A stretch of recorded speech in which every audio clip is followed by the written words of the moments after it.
When I called my son Marcus 3 hours later, still stranded in my wheelchair at Westfield Shopping Center while my phone battery died, he said, "Mom, we got busy with the kids. Can't you just call an Uber?" That evening, sitting alone in my apartment after a stranger had to help me get home, I made a single phone call that would change everything. Within 48 hours, Marcus was crying on my doorstep, begging me to reverse the cancellation of their $15,000 European vacation that I'd secretly been funding, but by then, I'd also frozen the college funds I'd been contributing to, suspended the monthly allowance I'd been sending them, and canceled the credit cards I'd been paying for. Now Jessica wishes she'd never heard the words, "We'll be right." Back, Marcus regrets choosing his wife's shopping schedule over his mother's dignity. But me? I've never felt more powerful, and I've never slept better at night. Before we begin, make sure to like and subscribe, and tell me in the comments. Have you ever had family members treat you like an inconvenience when you needed them most? Share your story below, because today you're going to learn that sometimes the people who abandon you are about to discover exactly how much they needed what they just threw away. This story is about the Tuesday when I learned that 5 years of financial generosity and unconditional love meant nothing when my presence became inconvenient for my son's family shopping trip. When I discovered that the child I'd raised to value family loyalty had married a woman who saw me as nothing, more than a burden to be managed around her busy schedule. My name is Eleanor Patricia Williams, and I'm 70 years old. For the past 3 years, I'd been living independently in a senior apartment complex called Sunset Gardens in Phoenix, Arizona, about 20 minutes from my son Marcus and his family. The arrangement had seemed perfect when I'd first moved from my longtime home in Denver after my husband Robert's passing. I could maintain my independence while being close enough to help with my grandchildren, 12-year-old Sophia and 9-year-old Dylan, and be part of their daily lives in whatever way felt natural. But let me tell you about the life I built before I became the inconvenient grandmother who could be abandoned at shopping malls when my presence became tiresome. I was born Eleanor Patricia O'Brien in 1954, the daughter of an Irish Catholic family in Boston, who believed that hard work, education, and taking care of family were the 3 pillars of a meaningful life. My father Patrick worked as a foreman at the Boston Harbor shipyard, while my mother Catherine managed our household of 6 children with the kind of efficiency that would make a military general proud. I met my husband Robert Williams when I was 24 and working as a bank teller at First National Bank of Boston. Robert was 27, a mechanical engineer with dreams of moving west and building something meaningful in the growing technology sector. He was kind, ambitious, and had the rare quality of seeing potential in people and situations that others might overlook. When he proposed after 2 years of courtship, he painted a picture of a life together that would honor both our family's values while building something new and exciting. We married in a beautiful ceremony at St. Joseph's Cathedral in 1978, with both our family's blessings and hopes for grandchildren who would grow up with opportunities neither of our generations had enjoyed. For the first 3 years of our marriage, we lived in a small apartment in Cambridge while Robert worked for an engineering firm, and I continued at the bank, saving every penny we could for the move west that Robert had been planning since before we met. Marcus was born on a sunny April morning in 1981, after we'd been trying for children for 2 years. When I held him for the first time, seeing Robert's gentle eyes and my own stubborn chin, I thought I understood what all our planning and sacrifice had been leading toward. He was perfect, healthy, alert, with a disposition that seemed to blend Robert's methodical thinking with my own determination to see the best in every situation. When Marcus was 18 months old, Robert received an offer from a growing electronics company in Phoenix, Arizona. The salary was substantial, the opportunity for advancement was significant, and the cost of living would allow us to buy our first home and build the kind of stable family life we'd both dreamed of creating. The decision to leave Boston wasn't easy. It meant leaving both our extended families and the community where we'd both grown up. But we were young, optimistic, and convinced that building something new together was worth the sacrifice of familiar comfort. Phoenix in 1982 was a city in transition, growing rapidly as technology companies and retirees discovered the appeal of year-round sunshine and relatively affordable living. We bought a modest three-bedroom house in a new development called Desert Bloom, where young families with children were creating the kind of neighborhood community that felt like a modern version of the close-knit Boston neighborhoods we'd left behind. For the next 20 years, Robert and I built the kind of life that represented everything we'd hoped for when we'd made the decision to leave Boston. Robert's career flourished as he moved from project engineer to department manager to eventually becoming vice president of operations for Phoenix Electronics Solutions, a mid-sized company that manufactured components for the growing computer industry. I found work as an administrative coordinator for the Scottsdale School District, which allowed me to maintain my career while having a schedule that aligned with Marcus's educational needs. Marcus thrived in Arizona.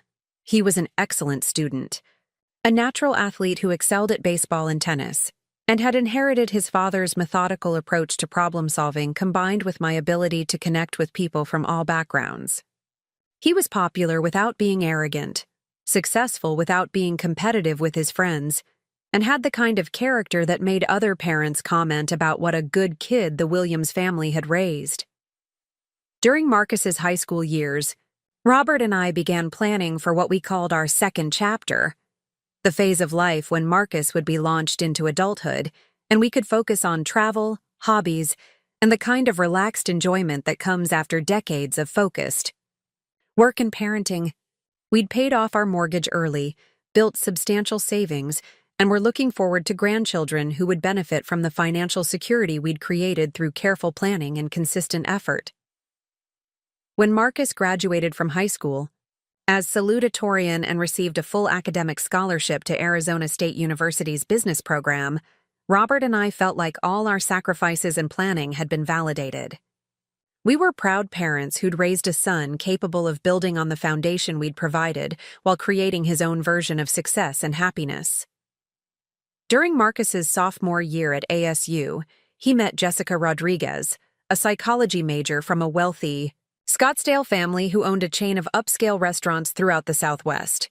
Jessica was beautiful, intelligent, and came from the kind of established Arizona family that could provide Marcus with social and professional connections that would enhance whatever career path he chose to pursue. When Marcus brought Jessica home for the first time, I was immediately impressed by her poise, her intelligence, and her apparent genuine affection for my son. She seemed interested in our family history, asked thoughtful questions about our move from Boston, and expressed appreciation for the values that had shaped Marcus's character. During that first dinner, Jessica had said something that I'd treasured. "I can see where Marcus gets his kindness and his work ethic. You and Mr. Williams have raised someone really special." The wedding took place 3 years later at the prestigious Arizona Biltmore Resort with 200 guests, flowers that cost more than Robert and I had spent on our entire wedding, and a reception that was featured in Phoenix Magazine's society pages. I was proud to be the mother of the groom, grateful that Marcus had found love with someone who clearly adored him, and who came from a family that would support his ambitions and help him build the kind of life he deserved. Looking back now, I should have paid more attention to certain details during the wedding planning process. Jessica's family dominated the guest list, filling 3/4 of the venue with their extensive social and business networks, while Marcus's side included Robert and me, a few college friends, some co-workers from his first job at a Phoenix marketing firm, and several empty tables that highlighted the difference in our social circles compared to the Rodriguez family's extensive connections. During the reception, Jessica's mother, Carmen, had introduced me to other guests as Marcus's mother, the school district administrator, while she introduced her own family and friends with detailed descriptions of their business achievements, social positions, and community involvement. The introductions weren't intentionally dismissive, but they reflected a subtle hierarchy that positioned the Williams family as Marcus's past, while the Rodriguez family represented his future. I should have noticed that when Jessica talked about their future plans, those plans centered around building their social and professional network within Phoenix's established business community, with little consideration for maintaining close relationships with extended family members who didn't contribute to those networking goals.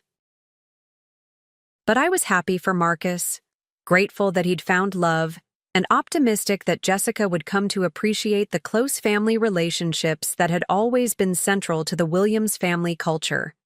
I thought time and familiarity would help Jessica understand that loving Marcus meant embracing the people who'd shaped him, not just the version of him that fit into her social aspirations. The first few years of their marriage seemed to confirm my optimism.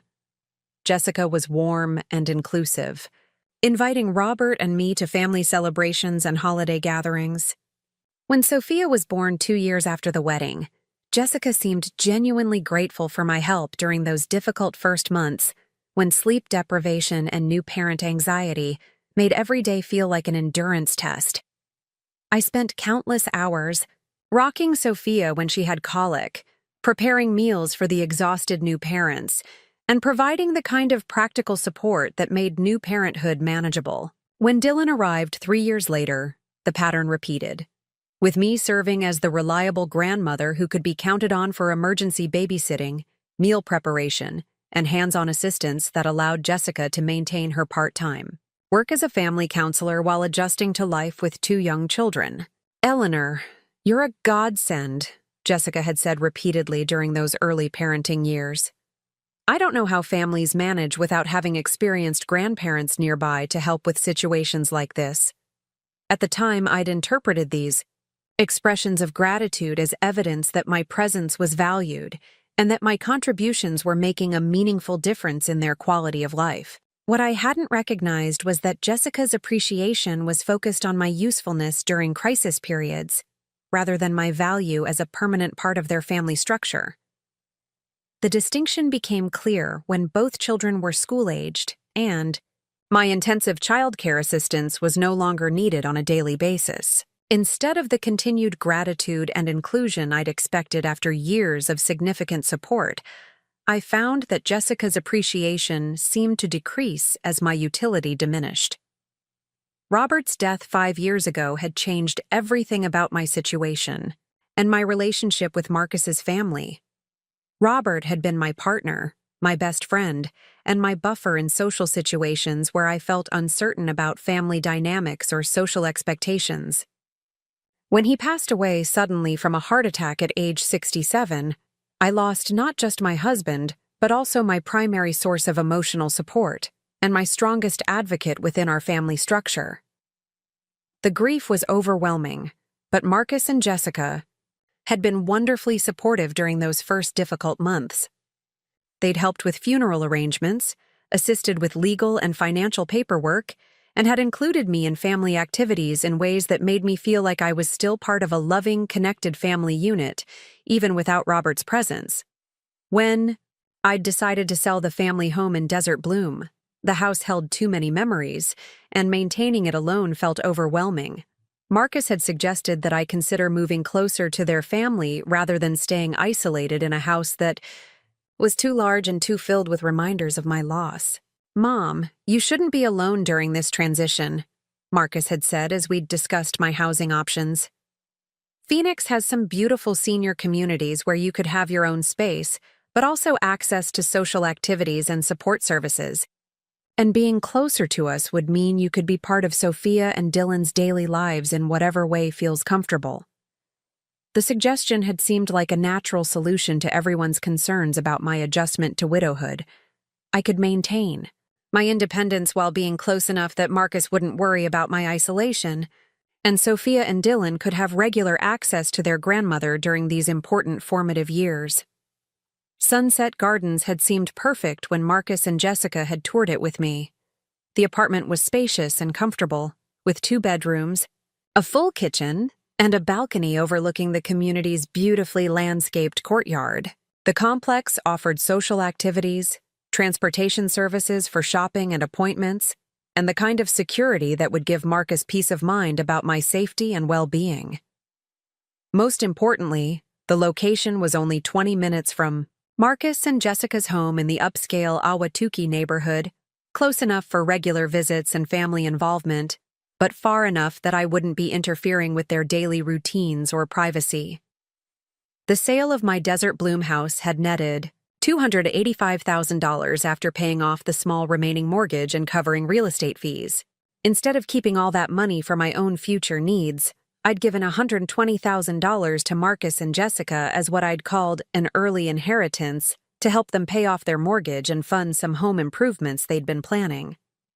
The remaining $165,000 I'd kept in savings and investment accounts to cover my living expenses at Sunset Gardens and provide financial security for my remaining years. At the time, giving Marcus and Jessica the majority of my house sale proceeds had seemed like a generous way to help secure their family's financial future, while ensuring that I wouldn't be seen as a financial burden on their household. Marcus had been grateful, Jessica had been gracious, and I'd felt good about contributing to the beautiful home where I would spend time with my grandchildren and be part of their family celebrations. What I didn't understand was that my financial contribution would eventually be reframed as my choice, rather than acknowledged as the generous gift that had made their comfortable lifestyle possible. What I didn't anticipate was that Jessica would begin to see my presence in their lives as an obligation they'd inherited, rather than a blessing they'd chosen to embrace.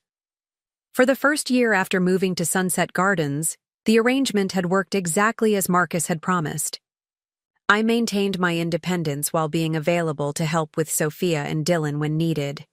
I contributed to family celebrations, provided occasional babysitting that allowed Marcus and Jessica to have date nights, and enjoyed the kind of grandmother role that enriched everyone's lives without creating burden or obligation. But somewhere during the second year, my helpfulness had transformed from appreciated contribution to expected service. The thank yous had become less frequent. The consideration for my own schedule and preferences had become non-existent. The assumption that I would be available whenever needed had become absolute, while the reciprocal consideration for my own needs and limitations had disappeared entirely. Jessica had begun making plans that assumed my availability without consulting me first. Date nights were scheduled with the expectation that I would provide childcare, even when I had my own social activities or appointments planned. Shopping trips and errands were organized around Jessica's schedule, with my transportation needs treated as an afterthought that could be managed with last-minute arrangements. Most telling of all, Jessica had begun making comments about my living situation that suggested she was already anticipating changes to our current arrangement. Comments about how independent I was becoming, observations about how well I was adjusting to life at Sunset Gardens, and casual mentions of friends whose elderly parents had thrived after moving to higher care facilities that provided more appropriate levels of social interaction and support. I'd told myself that these comments were just Jessica thinking out loud about future possibilities, normal concerns that any daughter-in-law might have about long-term care planning. For aging parents, I'd told myself that the increasing expectations and decreasing appreciation were temporary adjustments that would improve once everyone settled into a more comfortable routine. But looking back now, I can see that every interaction over the past year had been colored by Jessica's growing view of me as a convenience, rather than a person deserving of consideration and respect. Every casual request for babysitting had been presented as an opportunity for me to spend time with my grandchildren, rather than acknowledged as a favor that deserved appreciation. Every expectation of my availability had been framed as natural family obligation, rather than recognized as a choice I was making to prioritize their needs over my own preferences. The most insidious aspect of this gradual transformation had been how it had affected my relationship with Marcus. Because Jessica's manipulation was subtle and was always framed as concern for family harmony rather than self-serving convenience, Marcus had never recognized it as problematic behavior that required his intervention.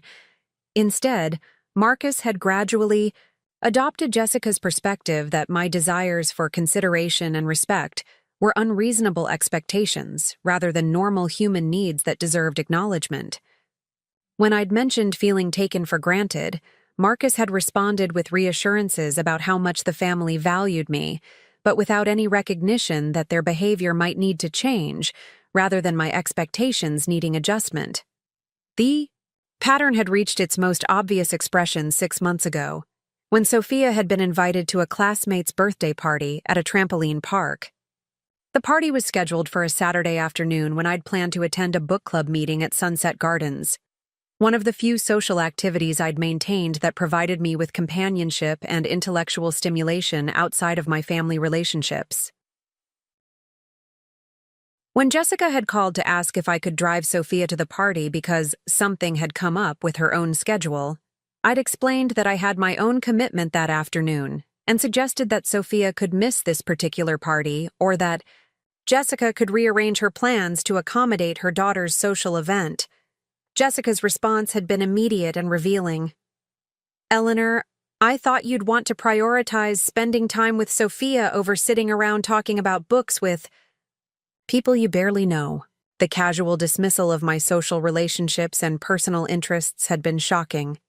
But even more disturbing had been the underlying assumption that my time and energy belonged to their family rather than to me. That my desire to maintain friendships and intellectual stimulation was somehow selfish when it conflicted with their convenience. When I'd brought this incident to Marcus's attention, his response had been predictably disappointing. "Mom, I think Jessica was just stressed about her schedule conflict. She probably didn't mean to sound dismissive of your activities." But Jessica had meant to sound dismissive. She'd meant to establish that my personal interests were less important than their family needs, and that my role in their lives was to be available when convenient rather than to maintain my own independent social identity. That conversation had been a turning point in my understanding of how my relationship with Marcus and Jessica had evolved since Robert's death. Without Robert's presence to balance family dynamics and advocate for my needs, I'd gradually been repositioned from valued family member to useful resource whose primary function was to provide services when requested. The wheelchair situation had developed 3 months ago, after I'd fallen in my apartment and fractured my ankle. The injury wasn't serious, but it required a temporary period of limited mobility while the bone healed and I completed physical therapy. My doctor had recommended using a wheelchair for longer outings to avoid fatigue and prevent re-injury during the healing process. I'd expected this temporary mobility limitation to increase my family's consideration for my needs and circumstances. Instead, it had seemed to accelerate Jessica's view of me as a burden that required management rather than a person who deserved accommodation and respect. Shopping trips that had previously been planned around my preferences and energy levels were now organized around Jessica's schedule, with my wheelchair treated as an inconvenience that slowed down their efficient completion of errands. Family outings were restructured to minimize the complications of wheelchair accessibility, often resulting in my exclusion from activities I would have enjoyed and could have participated in with minor adjustments. Most insulting of all, Jessica had begun making decisions about my participation in activities without consulting me, then presenting those decisions as considerations for my comfort and safety. Birthday parties became too crowded for wheelchair navigation. Restaurant choices were limited to places Jessica deemed appropriate for my mobility needs. Even family gatherings at their home were subtly restructured to minimize the disruption of accommodating my wheelchair. The language Jessica used when discussing my temporary disability had been particularly revealing. She consistently referred to my wheelchair as Eleanor's situation or the mobility issue, as if my medical needs were a problem that required management rather than a temporary condition that deserved accommodation and support. But what had hurt most wasn't Jessica's obvious impatience with my mobility limitations. It was Marcus's passive acceptance of his wife's attitude and his failure to advocate for his mother's dignity and inclusion. The son I'd raised to value family loyalty and compassion had gradually adopted his wife's view of me as a burden rather than defending the woman who'd sacrificed decades of her life to ensure his success and happiness.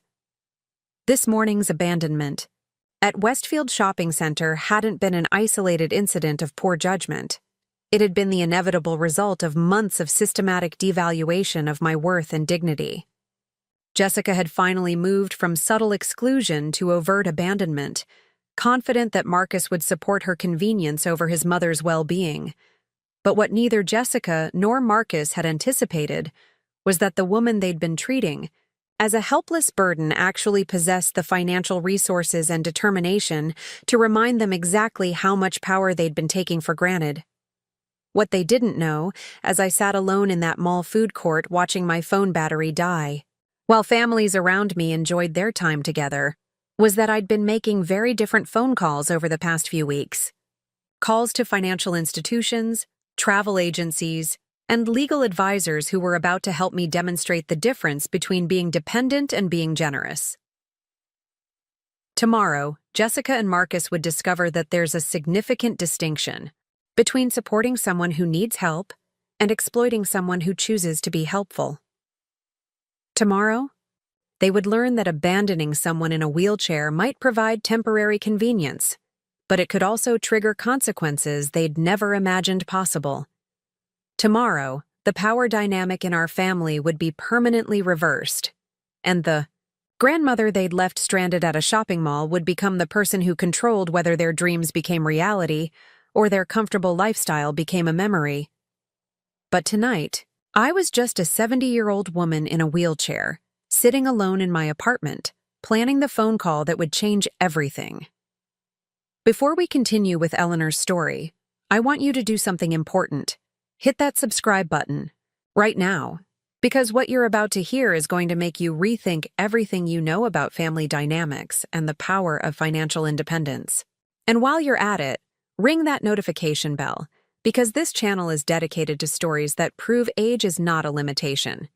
It's an accumulation of wisdom, resources, and the kind of strategic thinking that only comes from decades of life experience. Now, I want you to pause for a moment and think about this question. Have you ever been treated like an inconvenience by the very people you've sacrificed the most for? Have you ever found yourself questioning whether your generosity was actually enabling people to take you for granted? Have you ever wondered what would happen if you simply stopped being available for people who only value you when it's convenient for them? Drop your answer in the comments below, because I read every single one, and your experiences matter.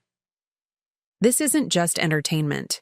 This is a masterclass in recognizing when kindness becomes exploitation, and more importantly, how to reclaim your power when family members mistake your love for weakness.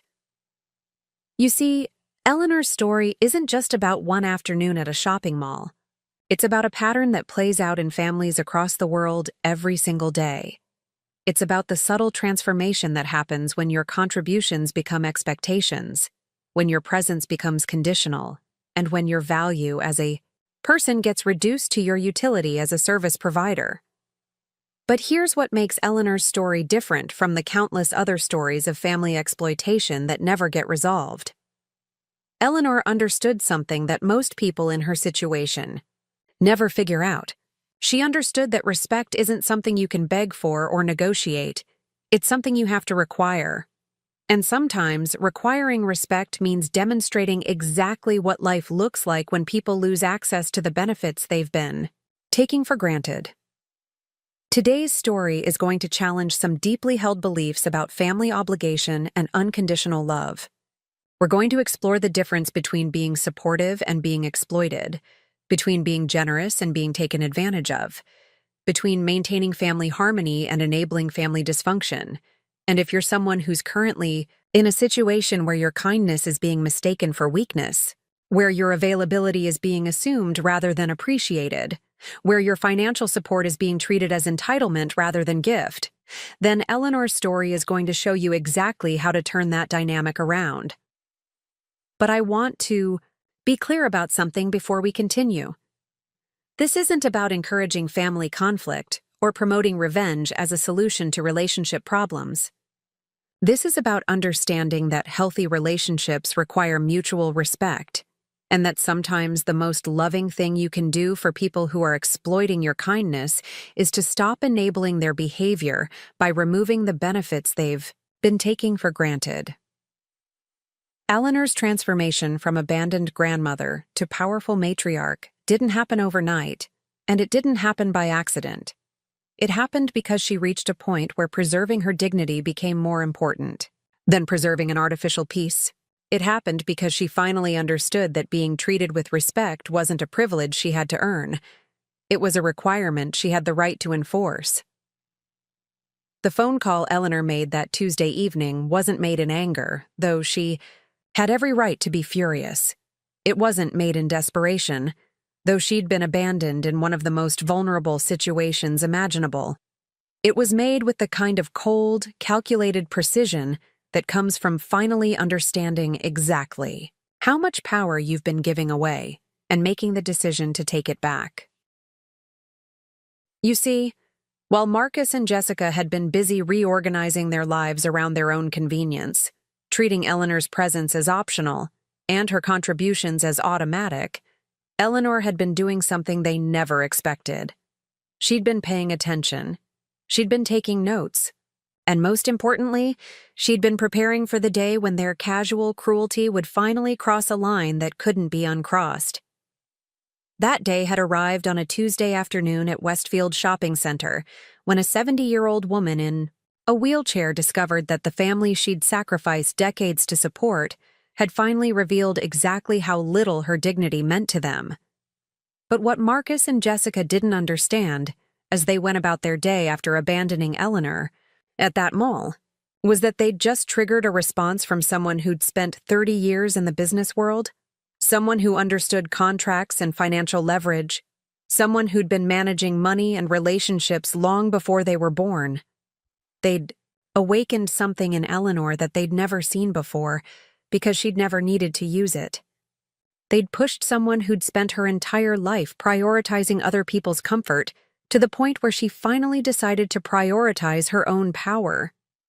And the beautiful thing about Eleanor's story, the thing that makes it so satisfying and so instructive, is that everything she did in response to their abandonment was completely legal, completely ethical, and completely within her rights as an independent adult who'd been freely choosing to support their lifestyle.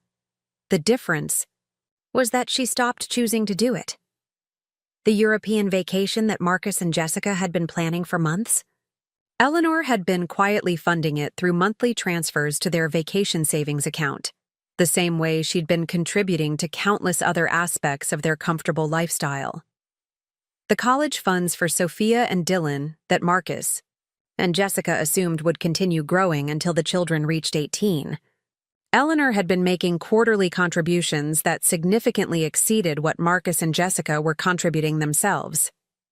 The credit cards that Jessica used for shopping trips and restaurant meals, the ones that allowed her to maintain the lifestyle she'd grown accustomed to, Eleanor had been paying those bills, treating them as a way to help her son's family avoid financial stress while building their future.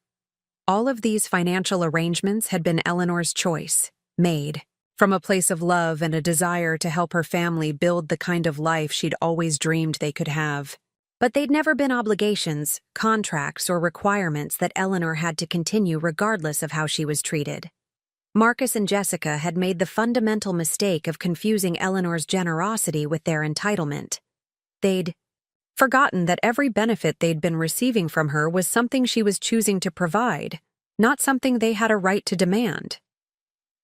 That Tuesday evening, sitting alone in her apartment after being abandoned at a shopping mall, Eleanor finally decided to stop choosing to provide those benefits to people who demonstrated they didn't value the person providing them.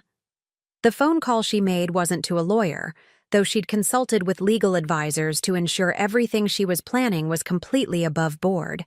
It wasn't to a financial planner, though she'd worked with experts to organize her assets in ways that maximized her control and minimized their access. The phone call was to her bank, to begin implementing a plan she'd been developing for weeks, as she'd watched the pattern of disrespect and casual cruelty escalate to levels that could no longer be ignored or rationalized away. Within 48 hours, Marcus and Jessica would discover that the comfortable lifestyle they'd been taking for granted was actually far more fragile than they'd realized. They would learn that the financial security they'd assumed was permanent was actually dependent on maintaining a relationship with someone they'd been treating as dispensable. Most importantly, they would understand that the grandmother they'd left stranded in a wheelchair at a shopping mall was actually the person who controlled whether their dreams came true or their plans fell apart. But before we get to that moment of reckoning, before we see Marcus crying on Eleanor's doorstep and Jessica frantically trying to undo months of casual cruelty, we need to understand how Eleanor got to the point where she was capable of that kind of decisive action.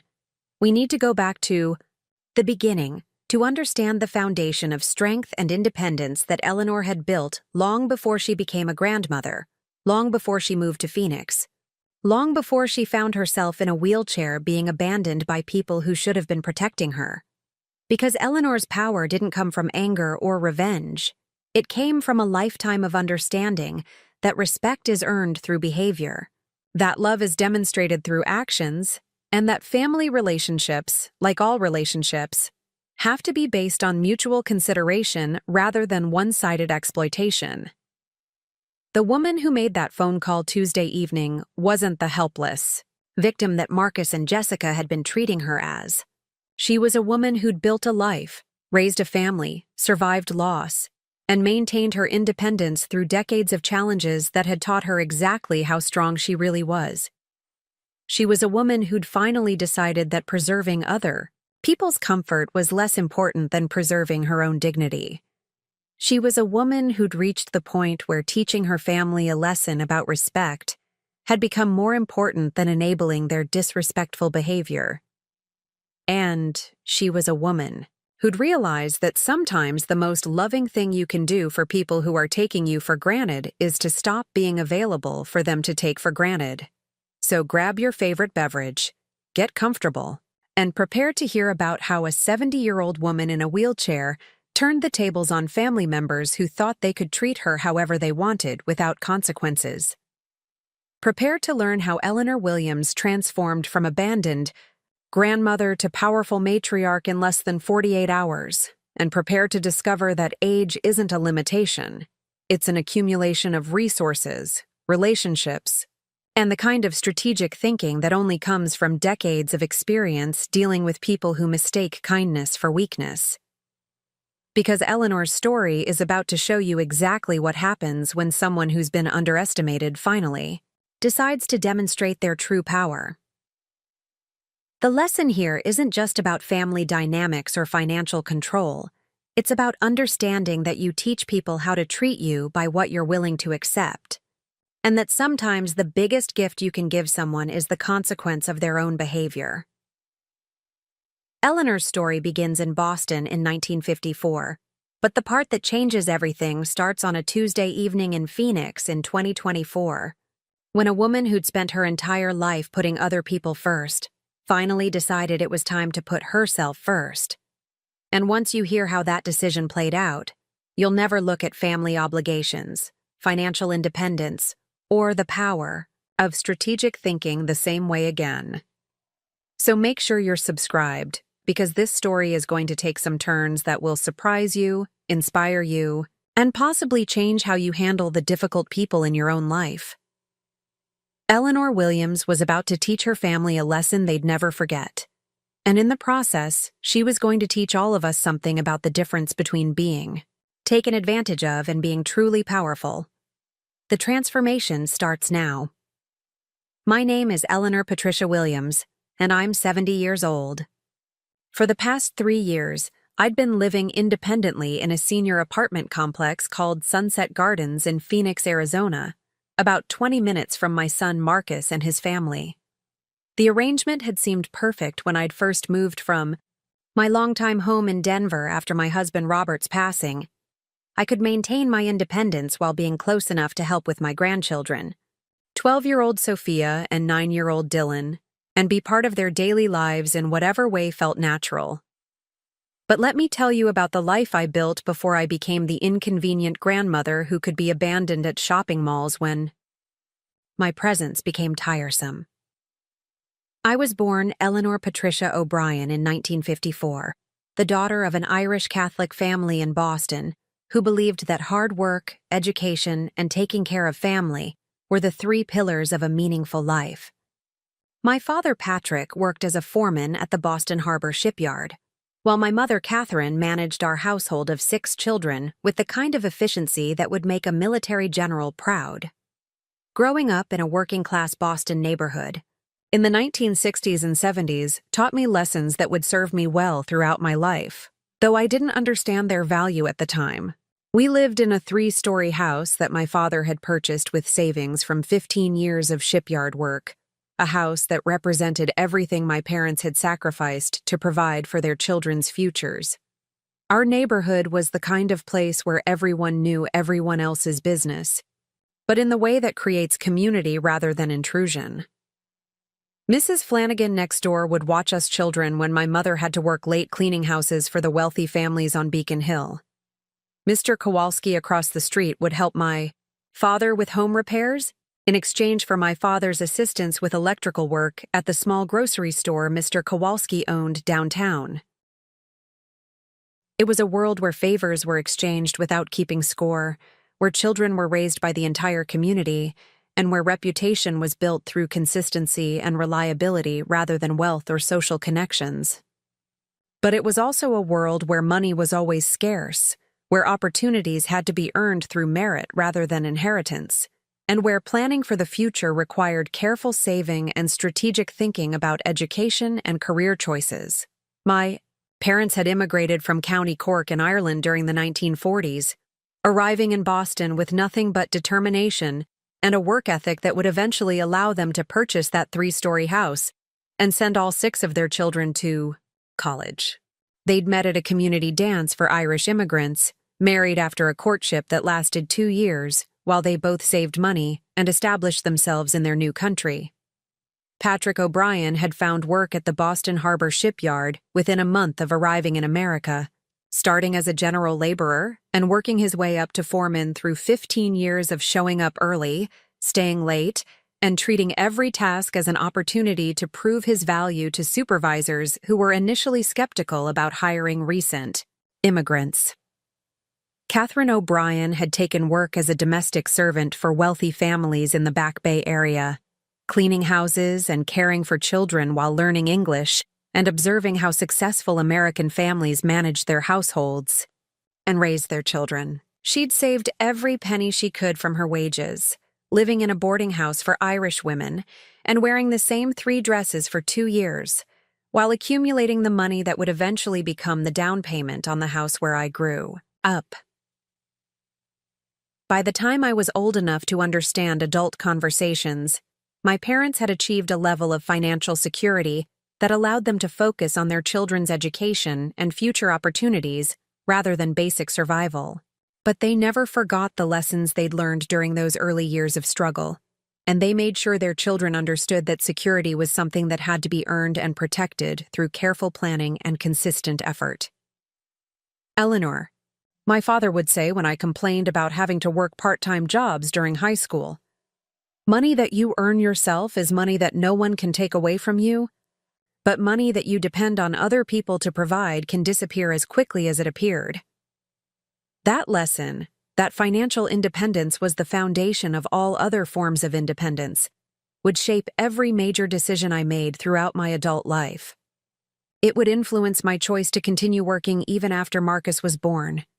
My insistence on maintaining my own savings account, even during the years when Robert's income could have supported our entire family, and my careful planning for retirement, that had allowed me to maintain my dignity and independence even after Robert's death. My mother's lessons were equally important, though focused more on relationships and family dynamics than money management. Catherine O'Brien had observed wealthy families long enough to understand that money alone didn't create happiness or security, and that the families who thrived over generations were those who maintained strong relationships based on mutual respect and genuine care for each other's well-being.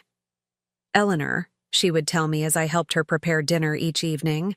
Money can solve many problems, but it cannot solve the problem of people who don't love each other properly. The families I work for who are truly happy are the ones where everyone treats everyone else with kindness and consideration, regardless of who earns the money or who makes the decisions.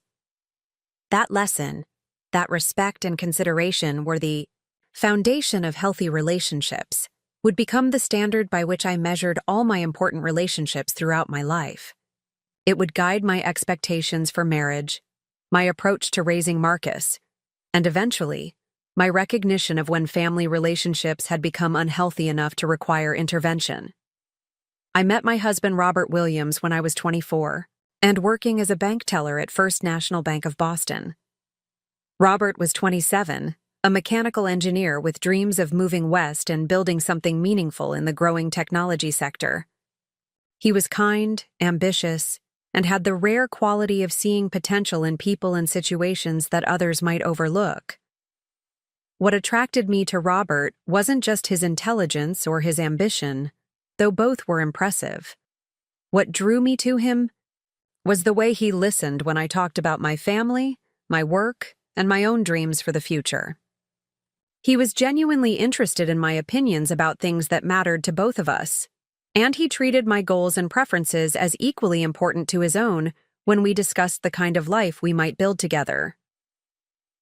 During our 2-year courtship, Robert had demonstrated the qualities that would make him not just a good husband, but a true partner in building the kind of life that would honor both our family's sacrifices and our own dreams for the future. He was the kind of man who remembered what I'd told him about my family's history and my parents' struggles, and who understood that my commitment to financial independence wasn't distrust of his ability to provide for our family, but rather a reflection of values that had been shaped by my parents' experiences as immigrants who'd had to build security from nothing. When Robert proposed in February 1978, he did so with a speech that had convinced me he understood not just what I wanted from marriage, but why those things were important to me. "Eleanor," he had said, "I want to build something with you that our children will be proud to inherit, not just in terms of money or property, but in terms of the values and the love that will be the foundation of everything we create together." We married at St. Joseph's Cathedral in Boston in a ceremony that represented everything hopeful about young love and careful planning. The wedding wasn't elaborate by today's standards, but it was perfect in the way that matters most. It was a celebration of two people who genuinely understood what they were promising each other and had the character to honor those promises through whatever challenges life might bring. The early years of our marriage had been challenging in the way that builds character rather than destroying it. Robert's job as a junior engineer at Morrison & Associates provided a steady but modest income, while my position at First National Bank contributed enough to allow us to save for the future we were planning. We lived carefully, spending money on experiences and investments that would build our foundation rather than on luxuries that would provide temporary pleasure but no lasting value. But what made those early years special wasn't the financial discipline or the practical skills we were developing.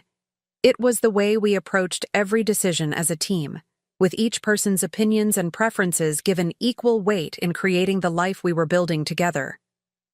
When Marcus was born, in 1981, Robert and I were ready for parenthood in all the ways that mattered. We had established ourselves financially, we had created a stable home environment, and we had developed the kind of partnership that would allow us to raise a child with consistent values and expectations, while also giving him the love and attention. He would need to develop his own personality and interests. But even before Marcus was born, Robert and I had been planning for the move west that would eventually take us to Phoenix. Robert had been offered a position with Phoenix Electronics Solutions, a growing company that manufactured components for the emerging personal computer industry. The opportunity represented everything we'd been working toward, a chance for Robert to advance his career while building the kind of financial security that would allow us to provide Marcus with opportunities neither of us had enjoyed during our own childhoods. The decision to leave Boston wasn't easy.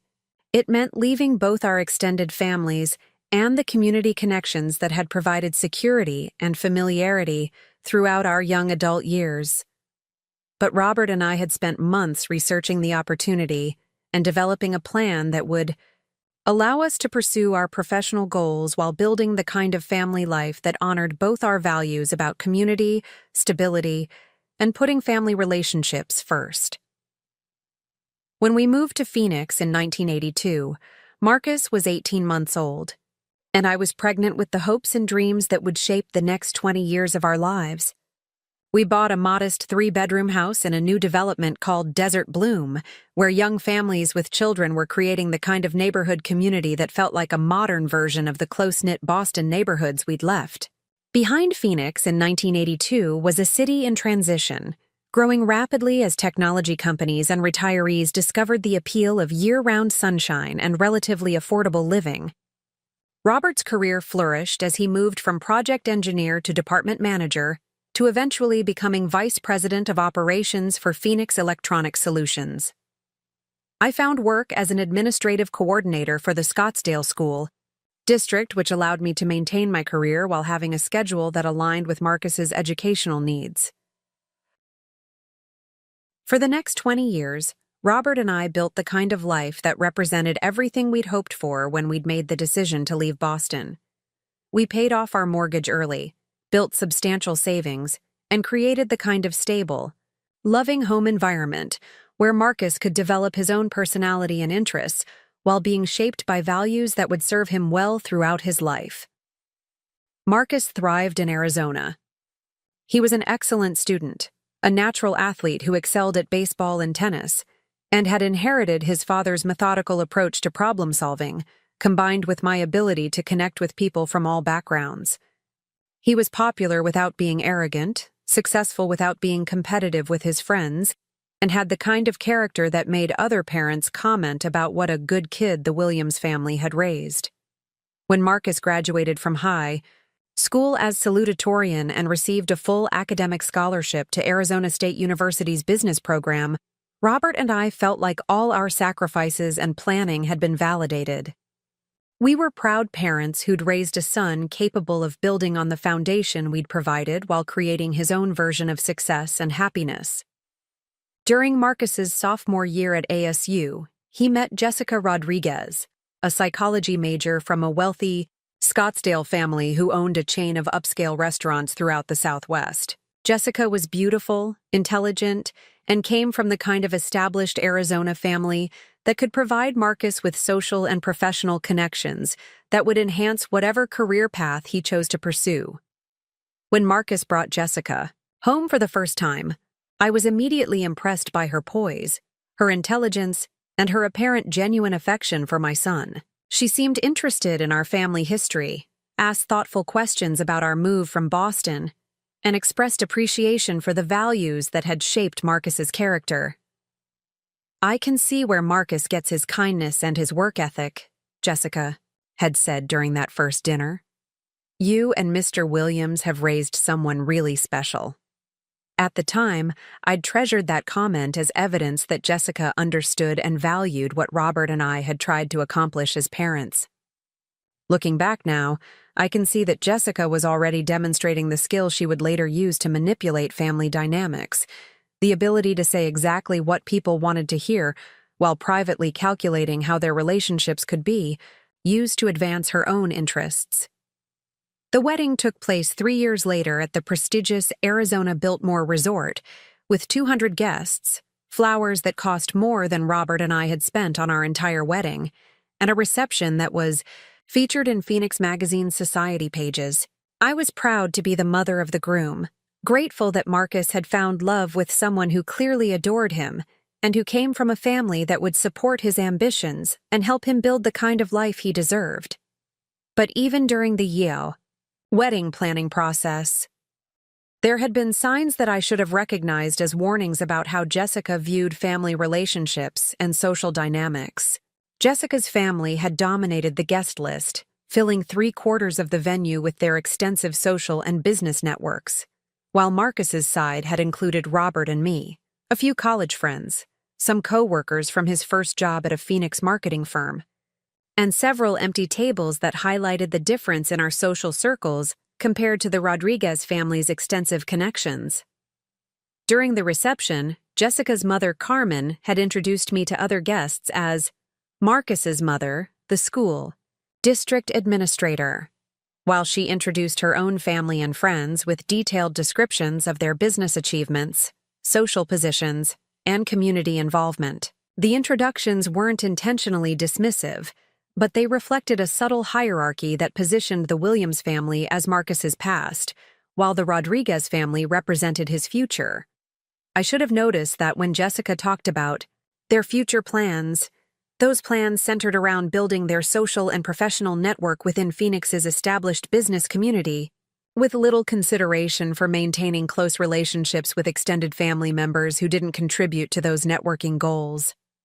But I was happy for Marcus, grateful that he'd found love, and optimistic that Jessica would come to appreciate the close family relationships that had always been central to the Williams family culture. I thought time and familiarity would help Jessica understand that loving Marcus meant embracing the people who'd shaped him, not just the version of him that fit into her social aspirations.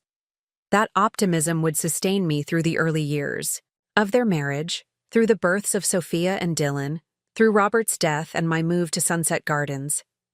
It would take years of systematic exclusion, casual cruelty, and deliberate dismissal before I finally understood that Jessica had never intended to embrace the Williams family values.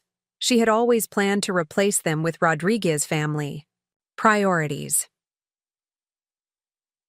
But on that Tuesday evening, sitting alone in my apartment after being abandoned at Westfield Shopping Center, all of that history crystallized into a single, clear understanding. The woman who'd spent 70 years building relationships based on mutual respect and consideration had finally encountered people who mistook her love for weakness, her generosity for obligation, and her availability for entitlement. That understanding would transform everything about how I approached my relationship with Marcus and Jessica. And they were about to discover that dismissing someone as irrelevant could be the biggest mistake they'd ever made.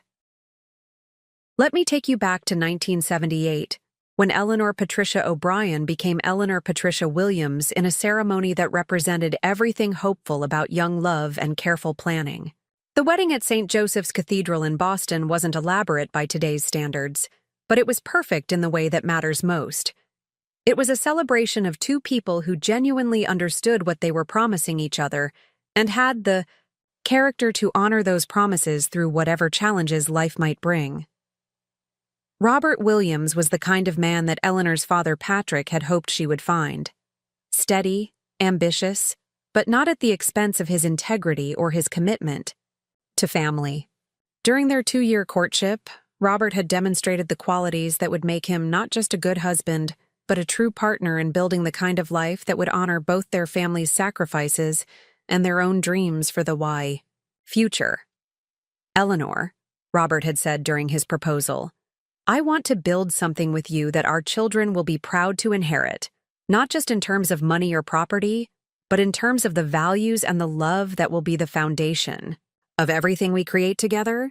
That proposal had taken place on a snowy February evening in 1978, in the small apartment they'd been sharing near Harvard Square. Robert had saved for months to buy the modest but beautiful engagement ring that Eleanor still wore every day until Robert's death 5 years ago. But what she remembered most about that evening wasn't the ring or the romantic setting. It was the way Robert had talked about their future as something they would create together, as equal partners with equal responsibility for the family they were planning to build. The early years of their marriage had been challenging in the way that builds character rather than destroying it. Robert's job as a junior engineer at Morrison & Associates provided a steady but modest income, while Eleanor's position at First National Bank contributed enough to allow them to save for the future they were planning.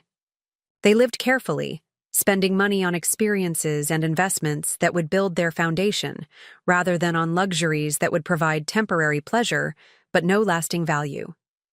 Their small apartment in Cambridge was furnished with pieces they'd chosen together, items that were functional and beautiful, but purchased within a budget that prioritized their long-term goals over immediate gratification. Eleanor had learned to cook the kind of meals that were both nutritious and economical, while Robert had developed skills in home maintenance and repair that saved money while giving him the satisfaction of taking care of their environment with his own hands.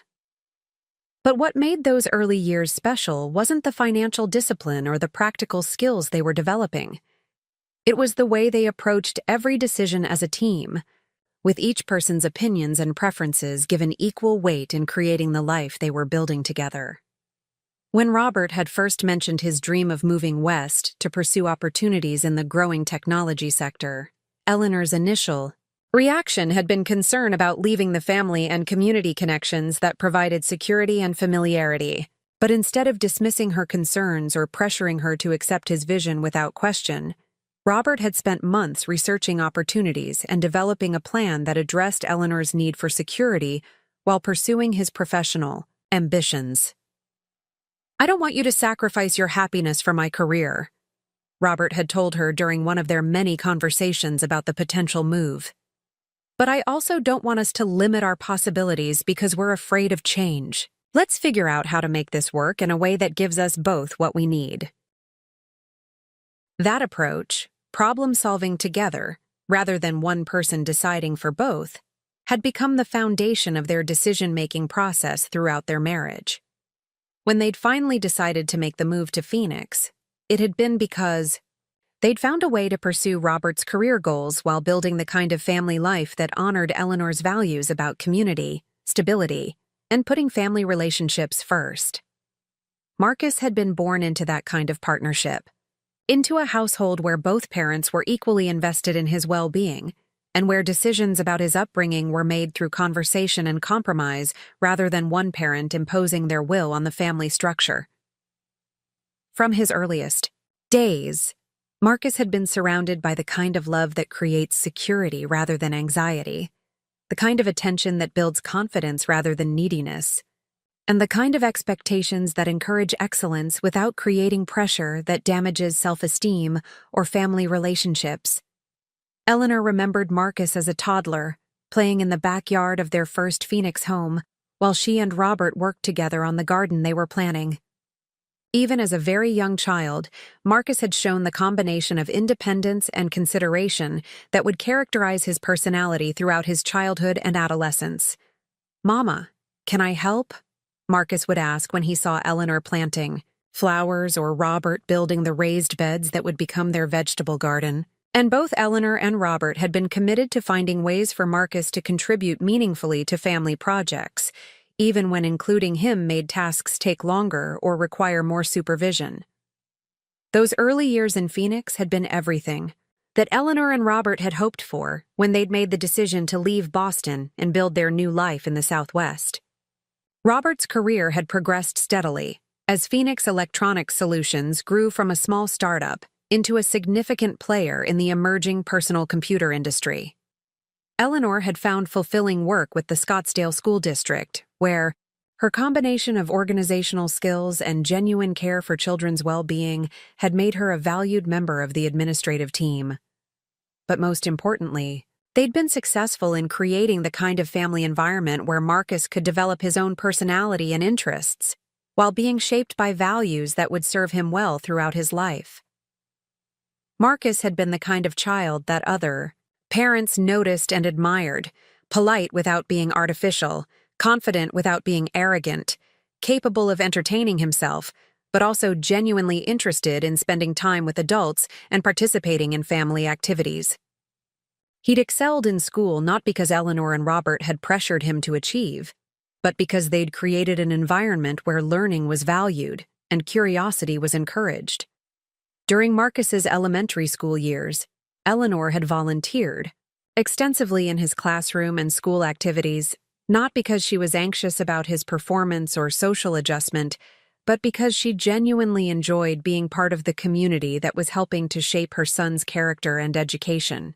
She'd served on the PTA board, helped organize school fundraisers, and had been the kind of parent that teachers appreciated, involved and supportive without being demanding or interfering. Robert had been equally involved in Marcus's upbringing, coaching his little league teams, helping with science fair projects, and spending weekend time on activities that Marcus enjoyed. But what Eleanor had valued most about Robert's parenting style was the way he'd consistently treated Marcus as a person whose opinions and preferences mattered, rather than as a project to be managed or controlled. Marcus is going to have to make his own decisions about his life, Robert had said when other parents had commented on their relatively relaxed approach to scheduling and activities. Our job is to give him the tools and the values he'll need to make good decisions, not to make all his decisions for him. That philosophy had served Marcus well throughout his childhood and adolescence. He'd developed genuine interests in sports, academics, and social activities because he'd been allowed to explore what appealed to him rather than being pushed into activities that his parents thought would look good on college applications or enhance his social status. When Marcus had decided to focus on baseball during high school, Eleanor and Robert had supported his commitment to the sport while ensuring that he maintained his academic performance and his responsibilities to family and community. When he'd wanted to take a part-time job during his junior year, they'd helped him find a position that would teach him valuable skills while not interfering with his other commitments. Most importantly, throughout Marcus's adolescence, Eleanor and Robert had maintained their partnership approach to parenting, discussing decisions about rules, expectations, and consequences to ensure that they were presenting a united front while also being fair and reasonable in their expectations. The result had been a young man who graduated from high school with excellent grades, genuine friendships, and the kind of character that made adults enjoy his company and trust his judgment. Marcus had been accepted to several excellent universities, but his decision to attend Arizona State University had been based on practical considerations about finances and career preparation rather than prestige or social status. "I want to build on what you and Dad have created," Marcus had told Eleanor and Robert during his senior year of high school. "I want to study business so I can understand how to create the kind of security and opportunities for my own family that you've created for me." That statement had represented everything that Eleanor and Robert had hoped to achieve as parents. They'd raised a son who valued what they'd built together and who wanted to honor their sacrifice by building something meaningful with his own life. During Marcus's college years, Eleanor and Robert had entered what they'd always thought of as the next phase of their marriage, the time when they could focus more on their own relationship and interests while remaining available to support Marcus as he transitioned into independent adulthood. They'd traveled more during those years, taking trips to visit national parks and historical sites that they'd always wanted to see, but had postponed while Marcus's activities required their presence and attention. They'd renovated their home in Desert Bloom, updating systems and finishes that would make the house more comfortable for their retirement years, while also increasing its value as an investment for Marcus's eventual inheritance. Robert had been promoted to Vice President of Operations at Phoenix Electronics Solutions, a position that came with significant salary increases and stock options that would provide financial security for their retirement, while also allowing them to help Marcus with college expenses and his transition into independent adulthood. Eleanor had advanced to Senior Administrative Coordinator for the Scottsdale School District, a role that utilized her decades of experience while giving her the flexibility to maintain her involvement in Marcus's college activities and to pursue her own interests in community volunteer work and continuing education. But most importantly, Eleanor and Robert had maintained the kind of marriage that continued to grow stronger with time, where shared experiences and mutual support created deeper intimacy rather than the kind of familiarity that breeds indifference or resentment. "Eleanor," Robert had said on their 20th wedding anniversary, "I love you more today than I did when we got married, not because the feelings are stronger, but because I know so much more about who you really are and what you're capable of accomplishing." That anniversary celebration had taken place at the same restaurant where Robert had proposed, a small Italian place near ASU campus where they'd continued to celebrate important milestones throughout their marriage. The tradition had started accidentally. They'd gone there for dinner after one of Marcus's baseball games during his freshman year, and the owner had recognized them as regular customers and had sent over a bottle of wine to congratulate them on their son's academic scholarship. "You know," the owner had said when he'd stopped by their table, "in 30 years of running this restaurant, I can always tell which couples are going to make it for the long term. It's the ones who still talk to each other instead of just talking at each other." That observation had sparked a conversation between Eleanor and Robert about the marriages they'd observed over the years, friends and family members whose relationships had strengthened over time versus those who'd grown apart despite remaining legally married. They'd identified patterns that distinguished successful partnerships from those that simply endured, continuing to learn about each other, maintaining individual interests while building shared experiences, and treating each other with the kind of consideration they'd want to receive from their closest friends. When Marcus had met Jessica during his sophomore year at ASU, Eleanor and Robert had been cautiously optimistic about his first serious relationship. Marcus had always been selective about the people he allowed into his inner circle, and his decision to introduce Jessica to his parents after only 3 months of dating suggested that he saw potential for a long-term relationship.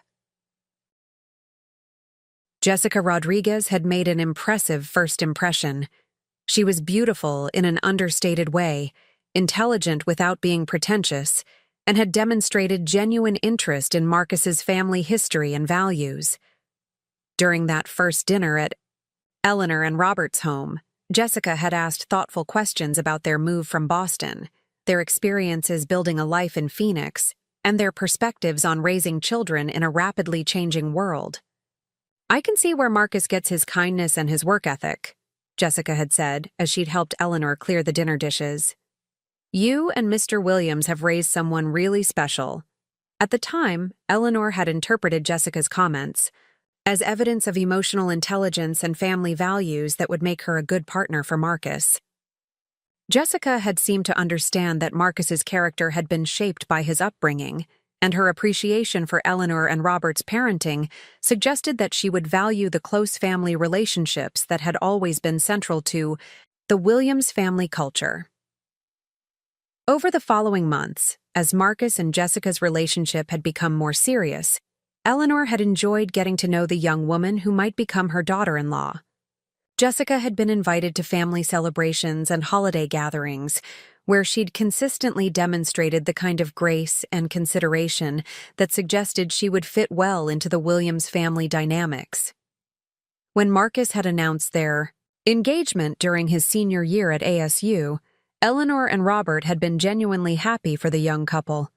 Jessica's family was well established in Phoenix's business community, with resources and connections that would provide Marcus with opportunities to build on his ASU business degree, while creating the kind of financial security that would allow him to provide for his own family. The Rodriguez family owned a chain of upscale restaurants throughout the Southwest, businesses that had been built over 2 generations and had established them as significant players in Phoenix's hospitality and entertainment industries. Jessica's father, Carlos Rodriguez, was a respected businessman who served on several nonprofit boards and had been featured in Arizona Business Magazine as one of the state's most successful entrepreneurs.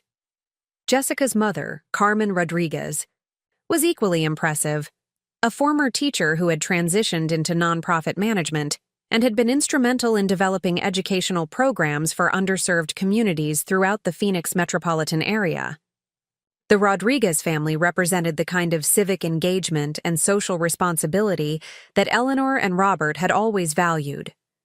Most importantly, Jessica and Marcus had seemed genuinely compatible as a couple. They shared interests in outdoor activities, cultural events, and travel. They had similar goals about building a family while maintaining their individual career aspirations. And they had demonstrated the kind of mutual respect and support that Eleanor and Robert had recognized as essential for long-term relationship success. The wedding planning process had been an education in the differences between the Williams and Rodriguez family approaches to social events and financial expenditures. While Eleanor and Robert had celebrated important milestones with modest gatherings focused on family and close friends, the Rodriguez family had treated Marcus and Jessica's wedding as an opportunity to showcase their social connections and business relationships. The guest list had grown from Jessica's initial suggestion of a small ceremony with close family and friends to a reception for 200 people at the prestigious Arizona Biltmore Resort. The flowers had cost more than Eleanor and Robert had spent on their entire wedding, and the reception had featured a live band, professional photographers, and catering that had been featured in Phoenix Magazine's society pages.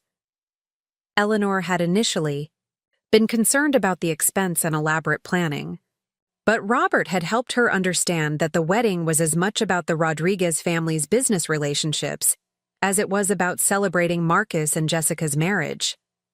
Different families have different traditions, Robert had said when Eleanor had expressed anxiety about feeling out of place at such an elaborate event. What matters is that Marcus and Jessica are building something together that honors both families' values, even if we express those values in different ways. The wedding had indeed been beautiful, and Eleanor had been proud to be the mother of the groom. Marcus had looked handsome and confident in his tuxedo, and Jessica had been radiant in a dress that had probably cost more than Eleanor's monthly salary, but had been perfect for the occasion and the setting. During the reception, Eleanor had enjoyed meeting Jessica's extended family and family friends, many of whom had been genuinely interested in learning about Marcus's background and the Williams family's history in Phoenix. Several guests had commented on Marcus's poise and character, crediting Eleanor and Robert's parenting for raising such an impressive young man. "You should be very proud," Carmen Rodriguez had said during the reception. "Marcus is exactly the kind of man we'd hoped Jessica would find. Someone with strong values and the ambition to build something meaningful with his life." At the time, Eleanor had interpreted Carmen's comments as acknowledgement that the Williams family values were respected and appreciated by the Rodriguez family. Looking back now, she could see that Carmen had been evaluating Marcus's suitability based on his potential to enhance the Rodriguez family's social and business network, rather than appreciating him as an individual with his own family heritage and values. But on that wedding day, surrounded by celebration and optimism about Marcus and Jessica's future together, Eleanor had felt confident that her son was beginning a marriage that would honor the foundation she and Robert had provided, while building something new and exciting with a partner who understood and valued what mattered most to the Williams family. The first few years of Marcus and Jessica's marriage had seemed to confirm Eleanor's optimism. Jessica had been warm and inclusive, inviting Eleanor and Robert to family celebrations and holiday gatherings. She'd seemed genuinely grateful for Eleanor's help during the early months of adjusting to married life, when managing a household while both partners were establishing their careers required the kind of support that experienced family members could provide. When Sophia had been born 2 years after the wedding, Jessica had actively sought Eleanor's advice about everything from breastfeeding and sleep schedules to managing the anxiety that came with first-time parenthood. Eleanor had spent countless hours helping with the kind of practical support that made the transition to parenthood manageable: meal preparation, laundry, and the overnight care that allowed new parents to get enough rest to function during the demanding early months. "Eleanor, I don't know what I'd do without you," Jessica had said repeatedly during Sophia's infancy. "Having an experienced mother nearby has made this so much easier than it would have been if we were trying to figure everything out on our own." At the time, Eleanor had treasured these expressions of gratitude as evidence that her presence was valued and that her contributions were making a meaningful difference in their quality of life. She'd enjoyed the role of helpful grandmother and had looked forward to years of being involved in Sophia's upbringing, while maintaining the close relationship with Marcus that had always been central to her happiness. When Dylan had arrived 3 years later, the pattern had repeated, with Eleanor providing intensive support during the challenging months of adjusting to life with 2 young children. Jessica had seemed genuinely appreciative of Eleanor's help, and Marcus had regularly expressed gratitude for his mother's willingness to prioritize their family's needs. "Mom, you're amazing," Marcus had said after Eleanor had provided emergency childcare during Dylan's bout with pneumonia when he was 6 months old. "I don't know how families manage situations like this without having experienced grandparents who can step in when everything gets overwhelming." Those early years of being Sophia and Dylan's grandmother had been some of the happiest of Eleanor's life. She'd enjoyed watching the children develop their own personalities, helping with their care and education, and maintaining the close family, relationships that had always been her greatest source of satisfaction and meaning. But somewhere during Sophia's preschool years, Eleanor had begun to notice subtle changes in how Jessica approached their family relationship. The requests for help had become less polite and more assumptive. The expressions of gratitude had become less frequent and more perfunctory. The consideration for Eleanor's own schedule and preferences had gradually diminished until it was essentially non-existent. The transformation had been so gradual that Eleanor had initially attributed it to the normal adjustments that come with the stress of managing young children while building careers. She'd told herself that Jessica's decreasing politeness was evidence of growing comfort with family relationships rather than growing disrespect for Eleanor's contributions and dignity.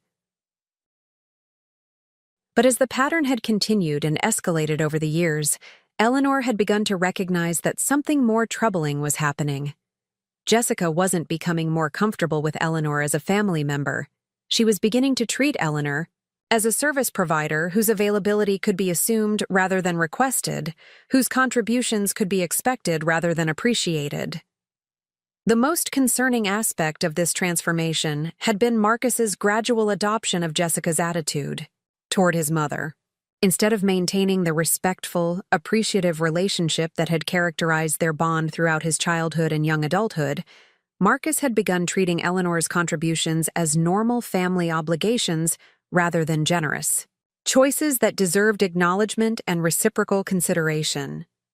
When Eleanor had tried to address these changes directly, bringing her concerns to Marcus during private conversations, his responses had consistently minimized her feelings while making excuses for Jessica's behavior. "Mom, I think you're reading too much into these situations," Marcus had said when Eleanor had mentioned feeling taken for granted. "Jessica's just comfortable with you now. That's a good thing, not something to worry about. But comfort shouldn't eliminate consideration, and growing familiarity shouldn't reduce respect." Eleanor had begun to understand that Marcus was choosing to preserve harmony with his wife rather than address legitimate concerns about how his mother was being treated. That realization had been painful but clarifying. The son she'd raised to value family relationships above personal convenience had gradually adopted his wife's view that Eleanor's needs and feelings were less important than their own comfort and social aspirations. Robert's death, 5 years ago, had marked the beginning of Eleanor's complete vulnerability to Jessica's manipulation and control. Without Robert's presence to balance family dynamics and advocate for Eleanor's dignity, she'd found herself increasingly isolated and dependent on Marcus and Jessica's willingness to include her in their lives on terms that respected her worth as a person, rather than just her utility as a helper. The decision to sell the Desert Bloom house and move to Sunset Gardens had seemed like a natural transition that would benefit everyone involved. Eleanor would have the security and social opportunities that came with senior community living, while Marcus and Jessica would have peace of mind about her safety and well-being without the daily responsibility of managing her needs. But what Eleanor hadn't anticipated was how quickly Jessica would reframe Eleanor's presence in their lives from valued family member to burdensome obligation. The financial contribution Eleanor had made to their mortgage had been forgotten or recontextualized as Eleanor's choice, rather than acknowledged as generous support. The years of child care and household assistance had been dismissed as natural, grandmother activities rather than recognized as significant gifts of time and energy. Most devastating of all, Eleanor's temporary mobility limitations following her ankle fracture had been treated as confirmation that she was becoming a burden, rather than as a temporary challenge that deserved accommodation and support. the wheelchair that Eleanor needed. For longer outings had become, in Jessica's mind, a symbol of Eleanor's declining independence, rather than a tool that allowed her to continue participating in family activities. Instead of making minor adjustments to include Eleanor in their plans, Jessica had begun excluding Eleanor from activities while framing those exclusions as considerations for Eleanor's comfort and safety. This morning's abandonment at Westfield Shopping Center hadn't been an isolated incident of poor judgment. It had been the inevitable result of 3 years of systematic devaluation that had finally reached the point where Jessica felt comfortable treating Eleanor with open cruelty, rather than subtle manipulation. But what Jessica and Marcus hadn't understood, as they'd congratulated themselves on their efficient completion of shopping errands without the complication of accommodating Eleanor's wheelchair, was that they'd finally crossed a line that couldn't be uncrossed. They'd transformed Eleanor from generous family member to abandoned burden, and in doing so, they'd triggered a response from someone who'd spent 70 years learning exactly how much power determined women could wield when they finally decided to stop prioritizing other people's comfort over their own dignity. The phone call Eleanor made that Tuesday evening wasn't made in anger, though she had every right to be furious. It wasn't made in desperation, though she'd been abandoned in one of the most vulnerable situations imaginable. It was made with the kind of cold, calculated precision that comes from finally understanding exactly how much power you've been giving away and making the decision to take it back. Within 48 hours, Marcus would be crying on Eleanor's doorstep, begging her to reconsider decisions that would transform their comfortable lifestyle into a memory. Jessica would discover that the grandmother she'd dismissed as irrelevant actually controlled whether their dreams became reality or their plans fell apart. But most importantly, Eleanor would demonstrate that respect isn't optional in family relationships. It's the price of admission to the benefits that love and generosity can provide. Sometimes the people who treat you as disposable discover too late that you were actually indispensable. Sometimes the family members who mistake your kindness for weakness learn that wisdom and resources accumulated over 70 years can be more powerful than youth and arrogance. And sometimes the best gift you can give people who take you for granted is the consequence of their own behavior. Eleanor Williams was about to teach her family a lesson they'd never forget. The golden years of their comfortable, financially secure lifestyle were about to end, and the grandmother they'd left stranded in a wheelchair was about to become the most powerful person in their world. The years immediately following Marcus and Jessica's wedding had been everything Eleanor had hoped for when she'd dreamed about becoming a grandmother.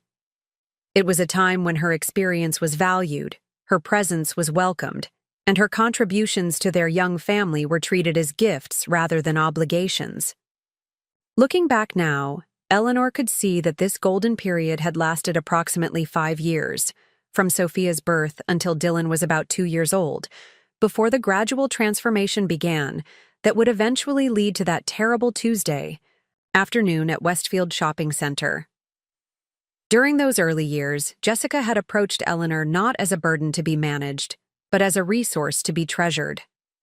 The young woman who'd grown up in the Rodriguez family's world of hired help and professional services had quickly discovered that having an experienced mother figure available for guidance and support was infinitely more valuable than any paid assistance could provide. "Eleanor, I need your honest opinion about something," Jessica would say when facing decisions about Sophia's feeding schedules, sleep training, or developmental milestones. "My mother means well, but she had nannies for everything when I was little. You actually raised Marcus yourself, and look how wonderfully he turned out." These conversations had taken place in Eleanor's kitchen at the Desert Bloom house, where Jessica would arrive with Sophia in her carrier and a list of questions about everything from diaper rash remedies to introducing solid foods. Eleanor had treasured these sessions, not just because they allowed her to share knowledge she'd gained through years of hands-on parenting, but because they represented the kind of intergenerational relationship she'd always hoped to have with her daughter-in-law. Jessica's appreciation during those early years had seemed genuine and heartfelt. When Sophia had experienced colic during her first 3 months, crying inconsolably for hours each evening despite Jessica's best efforts to comfort her, Eleanor had provided the kind of practical support that made the difference between manageable stress and complete exhaustion. "I'll take the night shift tonight," Eleanor would offer when she saw Jessica reaching the breaking point after days of interrupted sleep. "You and Marcus need rest, and I remember exactly what worked with Marcus when he went through this phase." Eleanor would arrive at their house by 8 p.m., equipped with the rocking chair technique, the specific holding position, and the patience that only comes from understanding that colic is temporary, but exhaustion can damage relationships if not properly managed. She'd spend hours walking the floor with Sophia, humming lullabies that had worked with Marcus, while Jessica and Marcus slept peacefully in their bedroom.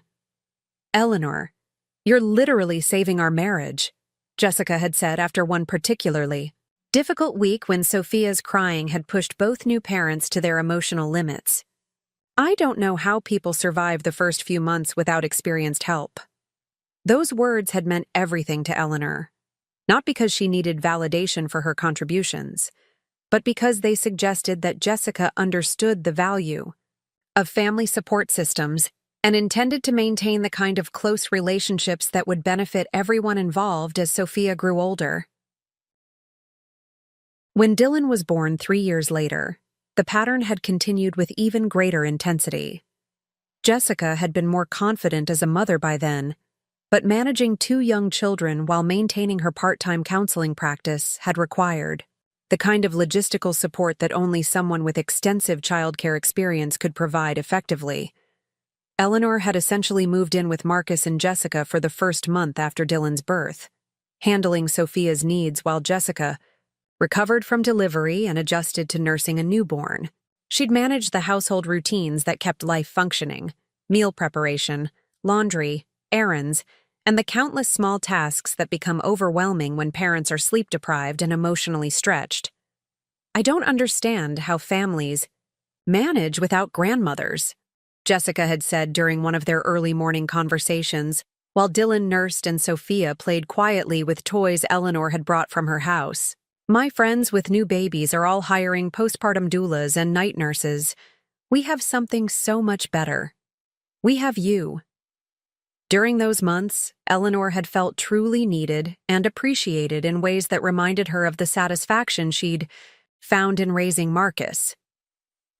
But more than that, she'd felt like she was contributing to something larger than just practical childcare.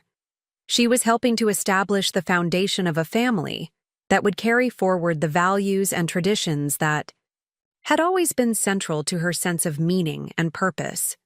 The relationship had been reciprocal in ways that Eleanor had treasured. Jessica had genuinely sought Eleanor's advice not just about childcare, but about managing the emotional challenges of new motherhood, maintaining marriage relationships during stressful transitions, and balancing personal needs with family responsibilities. "You and Robert made it look so easy," Jessica had said during one of their conversations about managing work-life balance. "How did you handle having a career while being so present for Marcus? I feel like I'm constantly choosing between being a good mother and being a good counselor."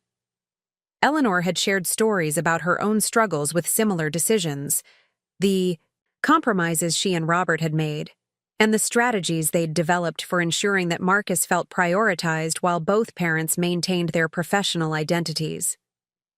These conversations had felt like the kind of mentoring relationship Eleanor had always hoped to have with Marcus's wife, one where experience was valued and wisdom was passed down through family generations. But even more meaningful had been Jessica's efforts to include Eleanor in the children's daily lives in ways that went beyond emergency childcare and crisis management. Jessica had established traditions that positioned Eleanor as an integral part of Sophia and Dylan's family experience, rather than as an occasional helper who appeared when needed. Every Sunday afternoon, Jessica would bring the children to Eleanor's house for what they called grandma time, several hours when Eleanor could focus entirely on her grandchildren, while Jessica and Marcus had time for their own activities or simply rest. These sessions weren't structured around Eleanor providing childcare convenience for Marcus and Jessica. They were designed to give Sophia and Dylan individual attention from their grandmother while building the kind of close relationships that would enrich their emotional development. Sophia has been talking about making cookies with Grandma Eleanor all week, Jessica would say when dropping the children off. And Dylan can't wait to show you the new book he learned to read. Take as much time as you want with them, Marcus. And I will pick them up whenever works best for you. During these Sunday visits, Eleanor had been free to focus entirely on activities that she and the children enjoyed together. They'd baked cookies using recipes Eleanor had learned from her own mother, worked on art projects that required more patience than busy parents typically had available, and had the kind of extended conversations that allowed Eleanor to really understand her grandchildren's personalities and interests. Sophia had been a thoughtful, creative child who loved hearing stories about Eleanor's childhood in Boston and Marcus's growing up in Phoenix. She'd ask detailed questions about family history, wanting to understand how the decisions Eleanor and Robert had made had shaped the life Marcus had been able to build for his own family. Grandma Eleanor, tell me again about when Grandpa Robert decided to move to Phoenix, Sophia would request as they worked on puzzles together. Was Daddy scared to leave Boston? How did you know it would be good for our family?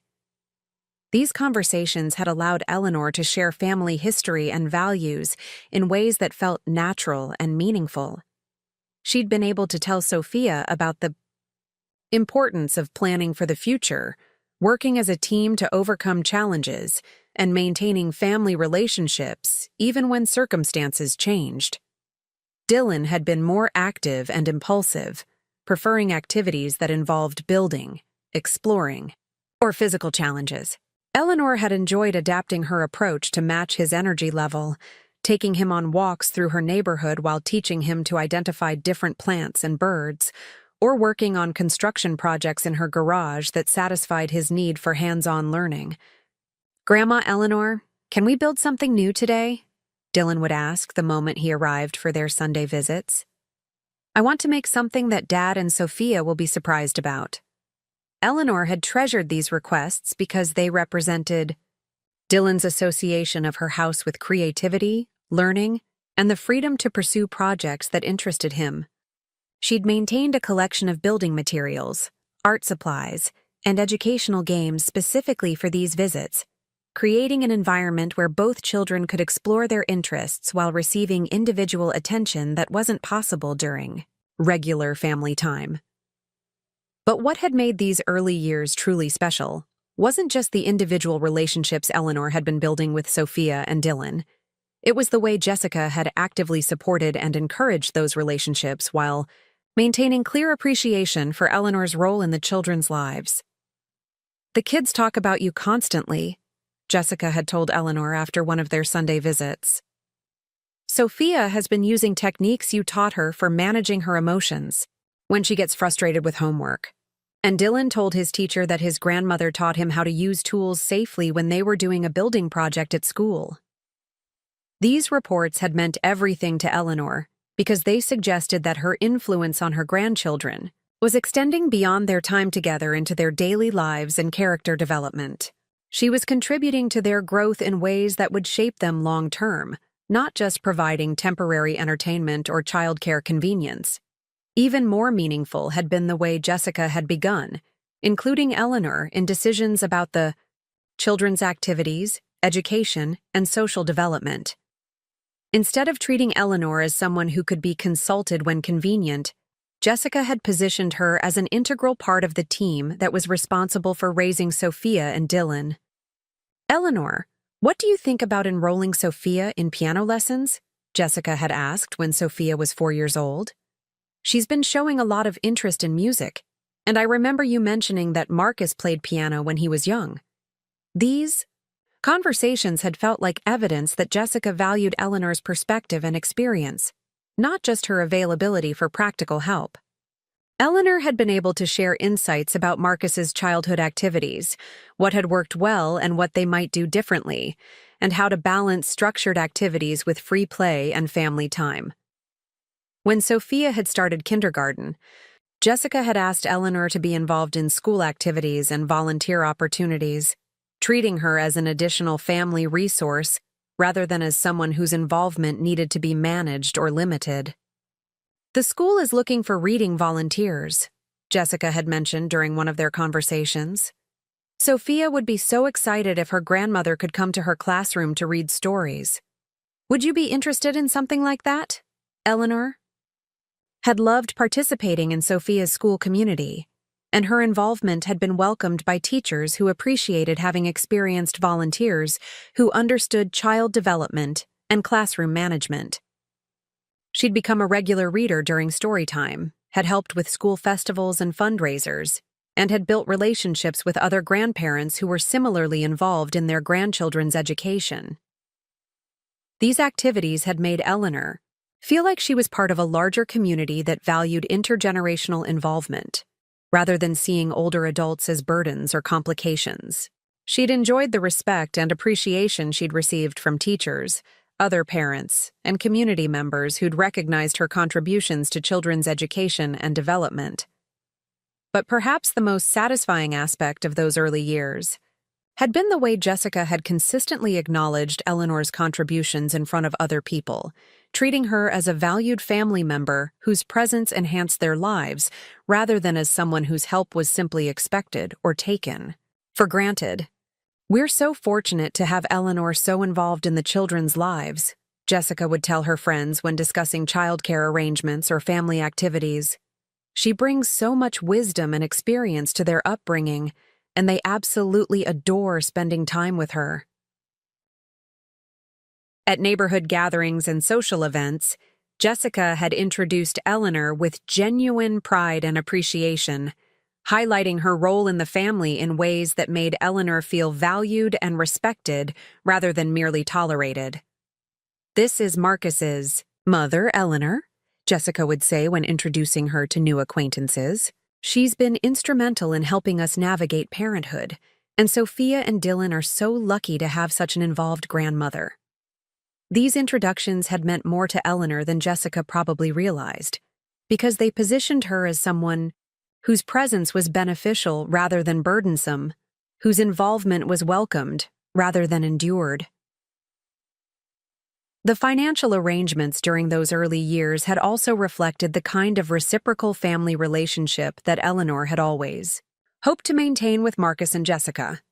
Instead of Eleanor providing one-way financial support, while Marcus and Jessica offered only tolerance in return, there had been a genuine sense of mutual assistance and shared responsibility for family well-being.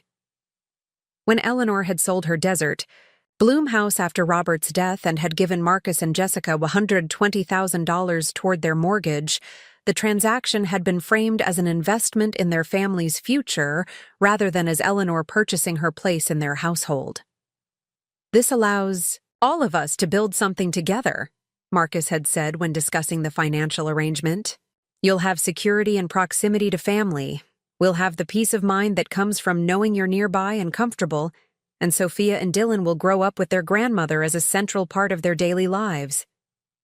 That framing had felt respectful and dignified, treating Eleanor's financial contribution as a gift that benefited everyone rather than as Eleanor paying for services or accommodation that she would receive from Marcus and Jessica.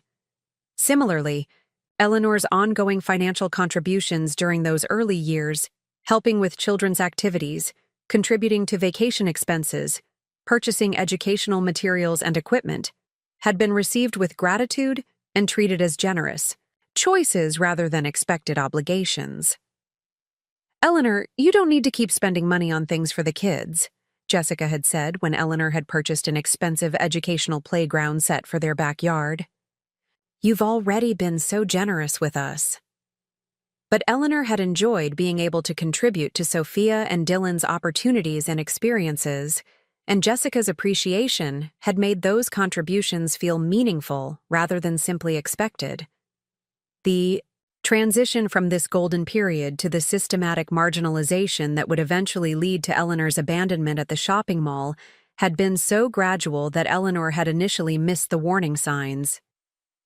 But looking back now, she could identify the specific moment when everything had begun to change.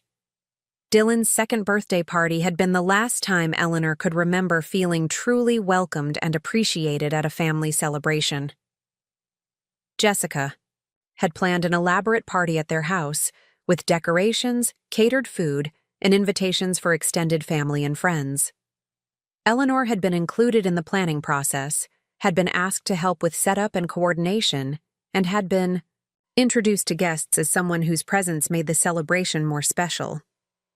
"Dylan's grandmother has been such an important part of his life," Jessica had told guests during the party.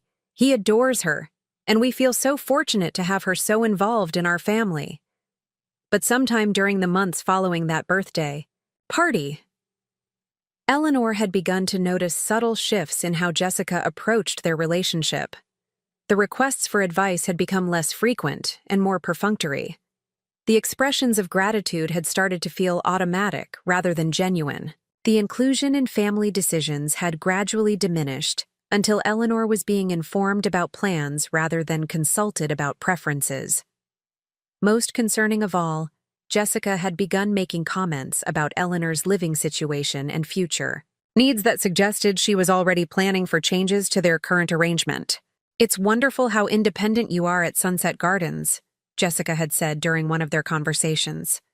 "So many seniors struggle with the transition to community living, but you've really embraced all the opportunities for social activities and new friendships."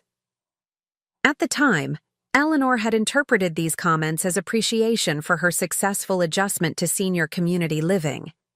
But she could see now that Jessica had been laying the groundwork for suggesting that Eleanor's happiness at Sunset Gardens made her less dependent on family involvement, less needful of the close relationships that had characterized their bond during Sophia and Dylan's early years. The fracture to Eleanor's ankle 3 months ago, and her temporary need for wheelchair assistance during longer outings, had accelerated this transformation from appreciated family member to burdensome obligation. Instead of the accommodation and support Eleanor had provided during Jessica's own periods of need, Jessica had responded to Eleanor's temporary limitations with impatience and obvious resentment. "We'll have to see if restaurants can accommodate the wheelchair," Jessica would say when making dinner plans, as if Eleanor's mobility needs were complications to be managed rather than temporary challenges that deserved considerate response. "Maybe it would be easier if Eleanor stayed home this time," Jessica had begun suggesting when planning family activities, framing Eleanor's exclusion as consideration for her comfort rather than acknowledging it as elimination of inconvenience. For Jessica,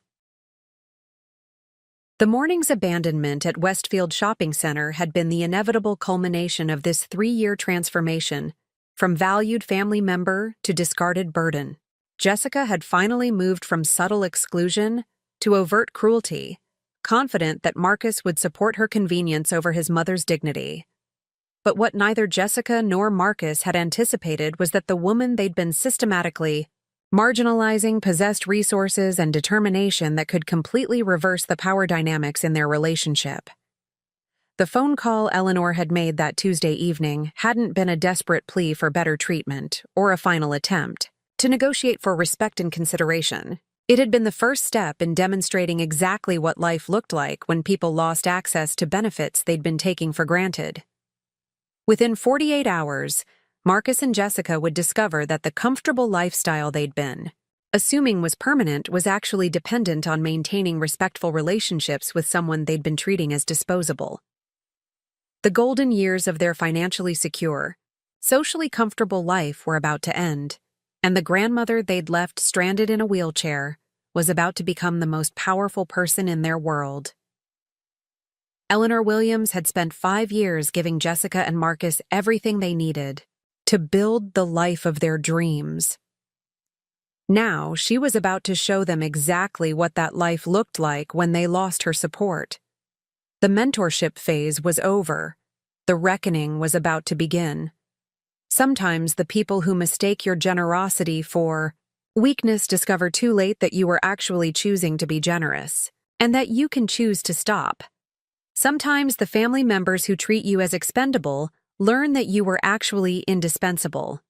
And sometimes the best gift you can give people who take you for granted is the natural consequence of their own behavior. Eleanor's transformation from abandoned grandmother to powerful matriarch was about to change everything.